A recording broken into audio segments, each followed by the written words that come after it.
E aí pessoal, boa noite, como é que vocês estão? Beleza? Quem não conhece, sou o Thiago, concurseiro, né?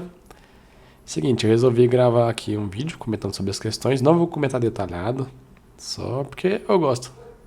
É bom pra eu ajudar minha didática também, que é meio. Minha dicção, que é meio atrapalhada. Comentar uma questão de veterinária e uma de direito ao final, se o cachorro do vizinho ele parar de latir pra me ajudar. Bora lá? Ah, Primeiro, eu achei a prova muito. Não gostei da prova da parte de veterinária, porque quem se separou há meses, como pessoa que estudou uma semana atrás, provavelmente iria bem. Foi uma prova bem. Cobrou coisas bem superficiais, né? Mas vamos lá. Deixa eu clicar aqui para passar. Vou pegar minha caneta. Não vou ler no estado muito grande, né? Mas o que ele queria aqui, ó? Sobre o PNEFA, alternativa correta, né? Populações alternativas. Segundo a Organização Mundial de Saúde Animal, a OMSA, a gravidade da doença está relacionada à facilidade com que o vírus pode se disseminar. Entre as espécies susceptíveis estão bovinos, bubalinos, aves, suínos, ovinos, caprinos. Não tem aves, né? Então, por isso, essa aqui está errada. Letra B. O vírus da febre aftosa pertence à família Parnaviridae. Correto. Uma dica que eu dou, né? Que eu sempre faço. Ó, vai... Como é... Normalmente as alternativas são longas, vai marcando. Lê parte por parte. Vai marcando certo, tá? Parnaviridae, gênero aptovírus. Faltou um H aqui, né? Se não me engano, faltou um H. Então, diz 6 serotipos? Não, são 7 serotipos. Então, já aí, falta o serotipo C, né? Já eliminou. No plano estratégico do Programa Nacional de Erradicação e Prevenção da Febre Aftosa, agora é vigilância, né? Tem como objetivo principal proteger o patrimônio pecuário nacional, garantir os estados do Brasil, falei muito rápido, como país livre de febre aftosa e ampliação e plano das zonas livres de doenças sem vacinação. Isso aqui tá certo, mas vamos ver se não tem uma mais certa que ela, né? Hoje em dia, a febre aftosa é uma doença de baixa distribuição mundial, que já foi erradicada em boa parte dos rebanhos do mundo. Não. O Distrito Federal, não, no momento, não faz parte do PNEFA. Nada a ver. Então, lembra que é a prova tipo C, tá? Então aí, letra C, 38, sem questão bem fácil. Próxima. Eu faço epidemiologia veterinária, alternativa correta. Essa aqui eu errei. Eu fiquei entre dúvida entre a E e a... Deixa eu ver. Entre a E e a A eu fiquei em dúvida. Mas vamos lá então. A prevalência de uma doença depende diretamente do produto da incidência vezes a duração média da enfermidade. Na hora eu lembro que eu perdi, não, prevalência é os acometidos pela população total, né? Mas é uma coisa totalmente diferente do que falou aqui na questão. E na hora da prova eu tava bem cansado e passei batido, né? Isso aqui tá certo. É a incidência que ela comete vezes a duração da doença. É isso mesmo, isso é a prevalência da doença. Letra A aqui. Beleza? Comentando sobre as outras que bem rapidinho, estudos de casos controle são prospectivos? Não, são retrospectivos, tá? Que pegam dados passados também. A única medida, vamos falar, a única apenas tomar cuidado, né? Não, essa aqui também, tá errado. As transversais são excelentes para descrever a situação sanitária das doenças sazonais, não. A transversal é bom para aquela doença naquele momento, né? Não são excelentes para doenças sazonais, demora um pouco mais de tempo. Não sei, depende da lógica. Sou de prevalência, sou tipo observacionais longitudinais. Essa aqui que eu fiquei em dúvida, pelo que me falaram, não são longitudinais, tá? Sou de prevalência. Então, errada. Letra A.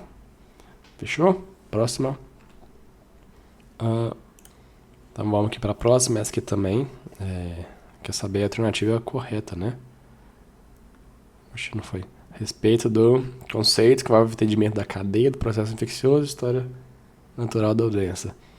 Os carrapatos Amblyomma caginense são considerados fontes de infecção da bebês e anaplasmose. Não, eu não sei qual é, mas eu sei que não é esse aqui, tá?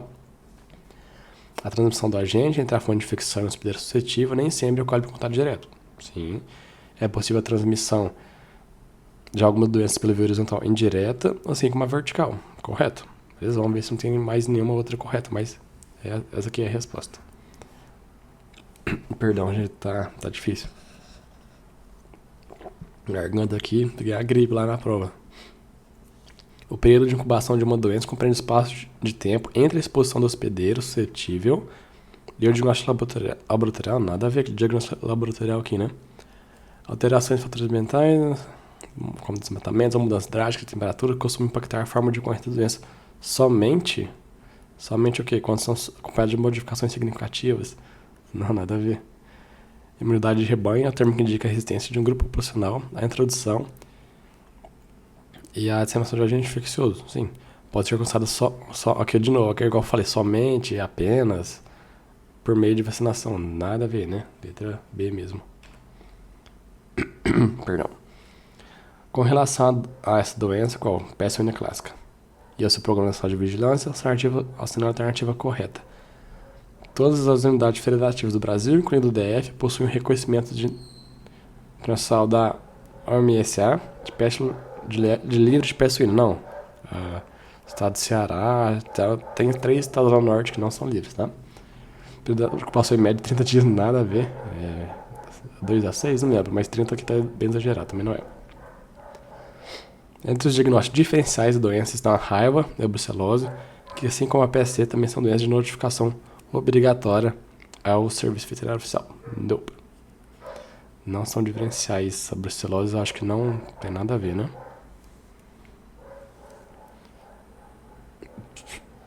Agora me deu um branco, na verdade, mas acho que é isso mesmo, a justificativa.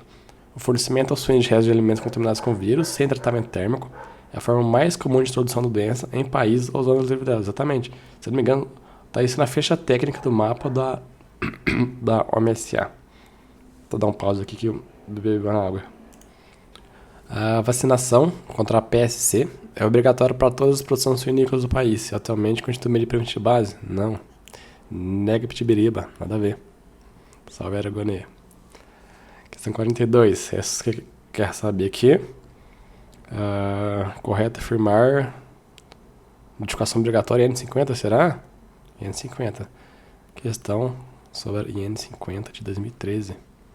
Doença de notificação obrigatória ao Serviço Veterinário Oficial. Notificação de doenças animais somente pode ser realizada por médicos veterinários? Não. Qualquer cidadão, né? Doenças exóticas são de notificação obrigatória imediata, ainda que não constem na lista da publicação oficial? Sim, exatamente. Vamos ler as outras. Carbúnculo, hemático, listeriose, linguagem são doenças que fazem parte da lista de notificação mensal? Não, são imediata de suspeita. O prazo máximo de 24 horas, se exigida apenas considerada suspeita, não, qualquer doença na lista. Ou, se não estiver na lista, considerada exótica, que possa acarretar grave na saúde pública, né? Notificação de salmonelite e equina do leste é obrigatória somente? Não, gente. Não. Questão bem fácil. Thiago, eu não sabia. Mas tava fácil. Influenza aviária, assunto aí, ó, pegando fogo, né? Tanto de casos tá tendo aí ao redor do Brasil. Narrativa correta sobre a influenza aviária. O vírus da infecção exclusiva de aves não infectam outros animais? Grande X aqui, né? É causada por vírus de alta e baixa paternidade e de vários subtipos. Eu tô falando meio rápido, né? Vou tentar falar mais devagar. É porque eu não quero que o vídeo fique muito extenso, mas vamos lá. Características eu vou ler lentamente, não. São altamente... Como fala? Me ajuda aí, gente. Altamente... Dos shift, drift lá, cara. Mas não é lentamente, não. É rápido. Mas eu queria usar uma palavra mais bonitinha. A IA, mudança endêmica no Brasil, nunca foi registrada no Brasil, se não me engano, né? Tanto que ela consta na lista 1 da N50. Apesar de ser uma doença de notificação obrigatória, trata-se de uma enfermidade que não gera graves consequências. Não gera graves consequências, tá louco? Sobrou a letra E, mas vamos ler ela. A exposição direta às obrigatórias infectadas é o principal fator de transmissão, sabe? Contato direto ou pelas fezes, né? Principalmente as aves aquáticas. Ela atua como hospedeiro natural e reservatório dos vírus da influenza aviária, desempenhando um papel importante na evolução, na manutenção e na disseminação do vírus. Isso aí, outra questão, entregue.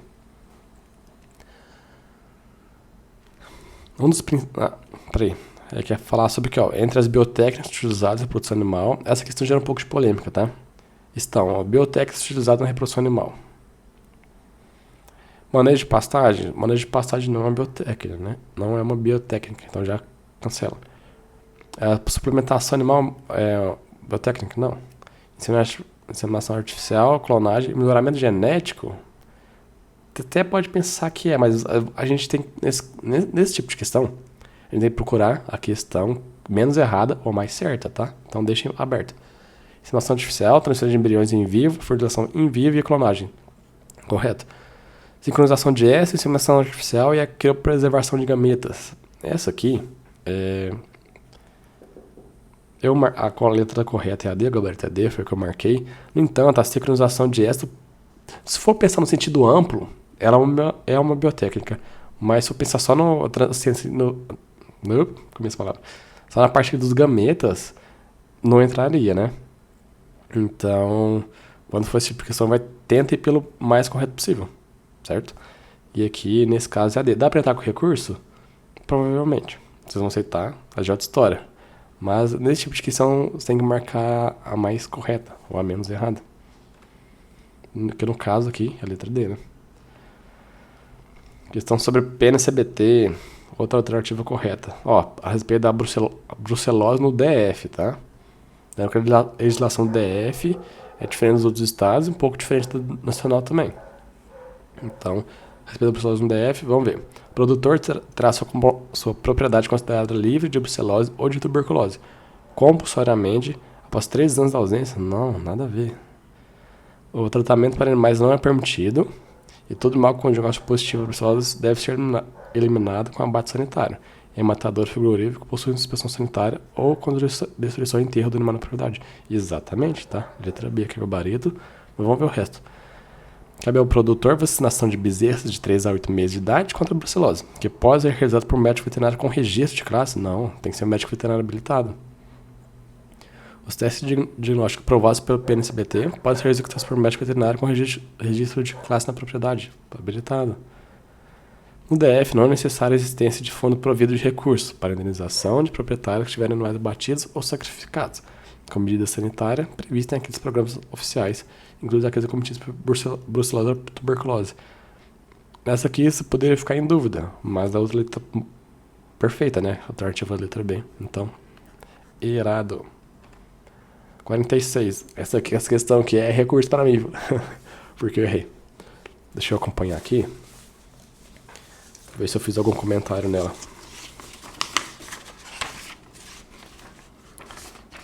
Eu marquei a letra C. Vamos lá. As atividades econômicas dos sistemas orgânicos de produção devem buscar a promoção e a manutenção do ecossistema para que o ecossistema, se adapte à produção orgânica. Não, quem que se adapta é a produção orgânica ao ecossistema. Aqui falou invertido, né? A introdução de espécies adaptadas aos trópicos. Não, para mim não faz sentido. A utilização de um sistema bem fundamentado na atividade agrícola ou pecuária para a produção. No meu ponto de vista, não está errada essa questão aqui, tá? Foi a que eu marquei, porém não é o gabarito. Foi uma questão que eu não sabia a respeito e eu fui pela lógica. Errei. A promoção da saúde dos organismos introduzidos no local por meio de estratégias prioritariamente preventivas também não faz muito sentido para mim. Melhoramento genético com vistas... Então, atividades econômicas dos sistemas orgânicos de produção devem buscar melhoramento genético com vistas à adaptabilidade às condições ambientais locais e à rusticidade. E aí? O que você me diz? Mas a questão para mim não... A letra E, o gabarito... que a banca deu, né? O gabarito provisório. Provisório, eu acho, né? Porque agora tá em fase de recurso. Pra mim...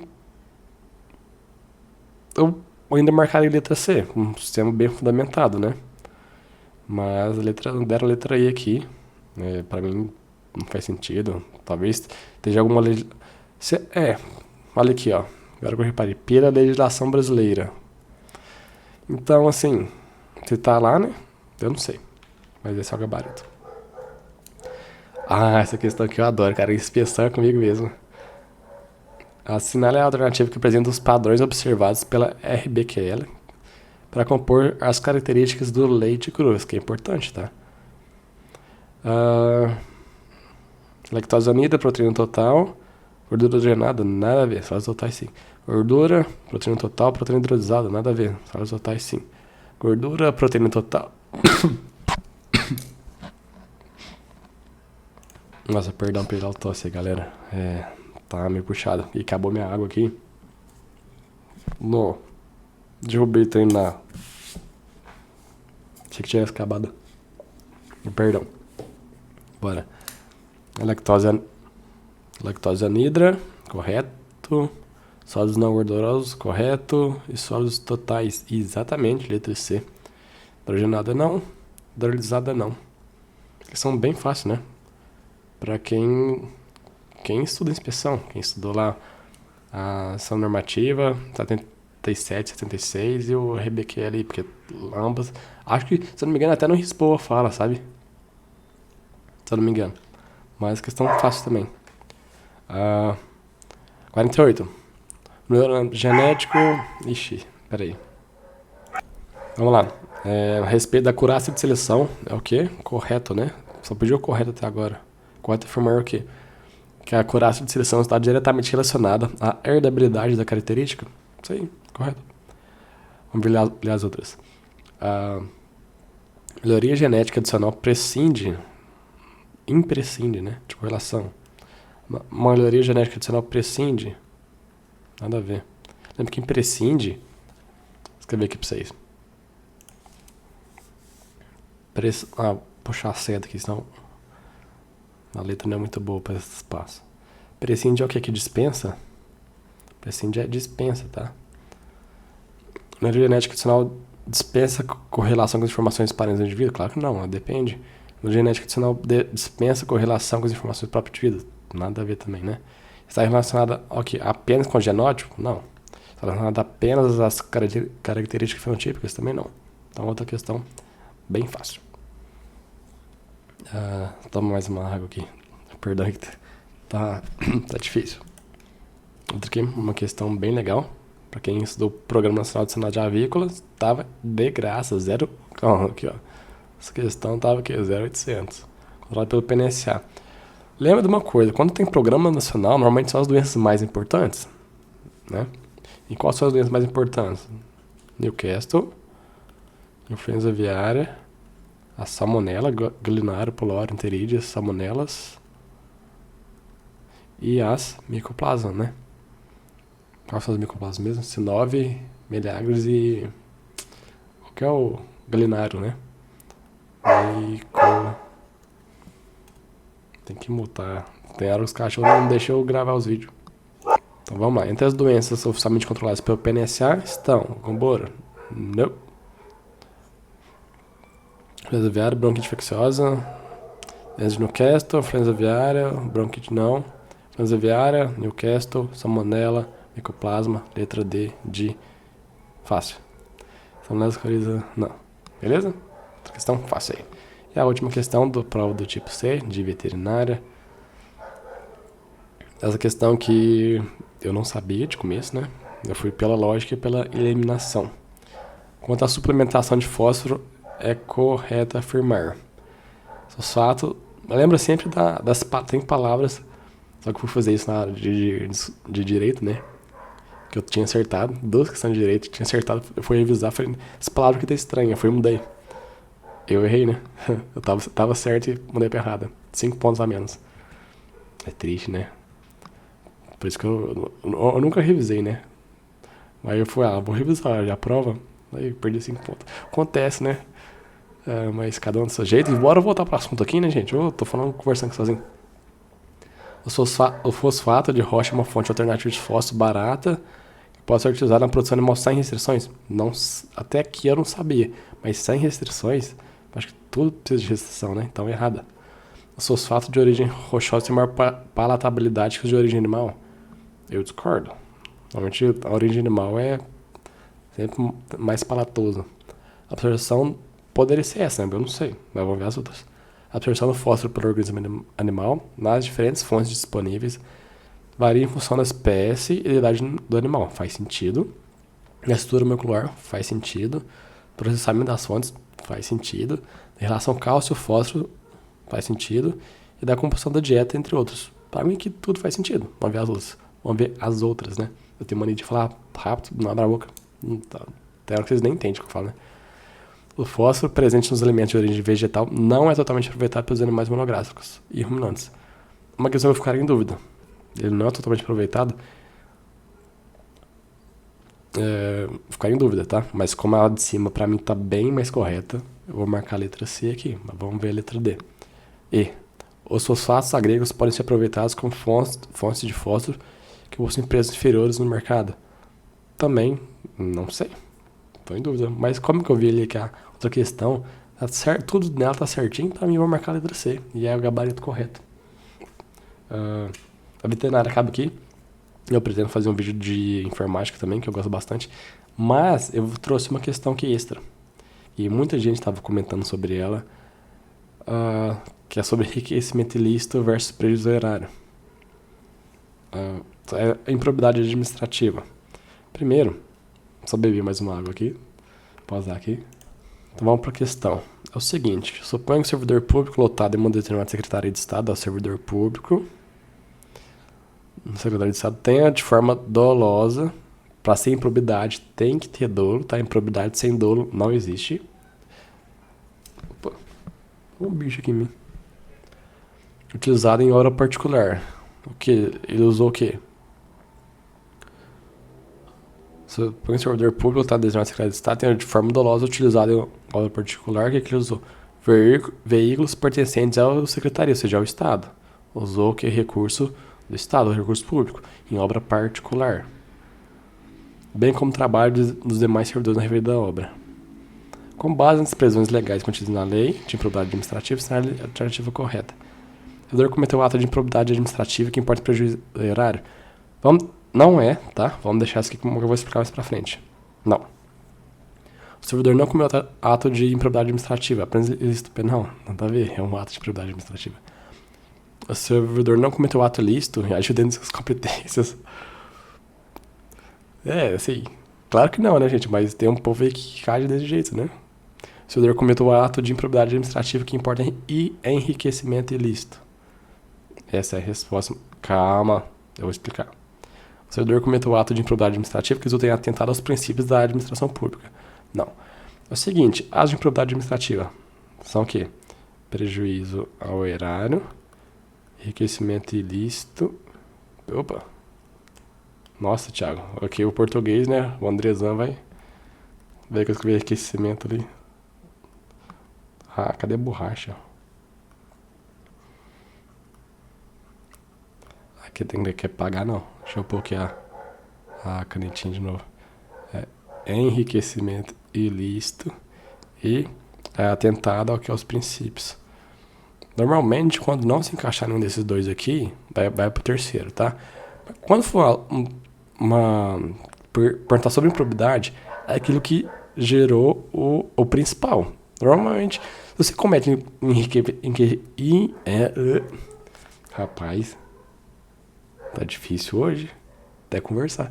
Enriquecimento ilícito é um atentado contra o princípio da administração pública. Se você comete prejuízo erário, é um atentado contra os princípios da administração pública, sabe? Mas aí, nesse caso, eu quero saber qual o principal princípio. Porque eles são... Normalmente, quando você comete um, normalmente os outros vêm junto. Mas você quer saber o principal. E a grande diferença... Gente, deixa eu gravar o vídeo. Deixa eu pausar aqui até parar os latidos. Pra você escutar um pouquinho dos latidos aí comigo. Tentar falar um pouquinho mais alto. É o seguinte, o enriquecimento ilícito, esse aqui, ó, o principal que se beneficia é o próprio servidor, tá? É o próprio servidor que vai se beneficiar. E quando é prejuízo erário, normalmente é um terceiro, tá? Não é um dano grande à administração, normalmente é um terceiro que se beneficia. E quando for o próprio servidor que se beneficia, é enriquecimento ilícito. Você viu aqui, ó, porque ele usou